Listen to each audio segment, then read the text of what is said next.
конкурсе литературно-художественного чтения, посвященном 90-летию Фазиля Искандера, приняли участие школьники из всех районов республики. Лучшие чтецы школ непосредственно перед самим конкурсом в Русдраме прошли отборочные туры в районах. Только лучшие из лучших удостоились чести принимать участие в конкурсе, посвященном 90-летию знаменитого классика, выдающегося мастера слова Фазиля Искандера. В своей замечательной прозе и поэзии Фазиль Искандер воспевает родную Абхазию, проникновенно высвечивая неповторимыми образами глубокие пласты и невидимые грани абхазской народной культуры и духовности. Это и пытались показать участники конкурса. Дарвина великие старания, эволюции всемирная волна. Если жизнь – борьба за выживание, совесть абсолютно не нужна.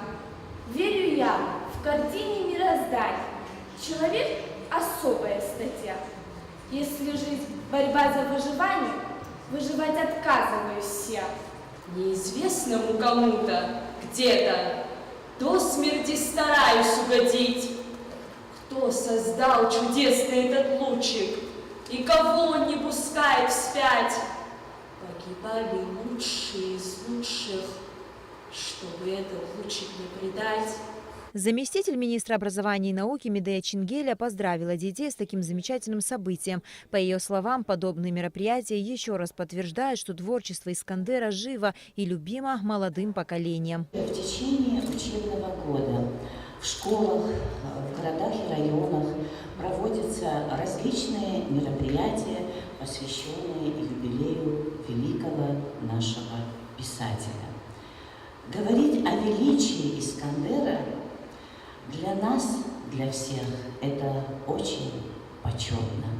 Мастерство лучших чтецов, учащихся города Сухум и районов Абхазии, оценивало жюри, в состав которого вошли актеры Русского театра драмы и представители Министерства образования и науки республики. Искандер – это действительно величина литературная, личностная, гражданская, я бы даже сказал, величина. Но Искандер уникален тем, что он был чужд всякого пафоса, какого-то возвеличивания. Он был очень скромный человек, он был очень интеллигентный человек.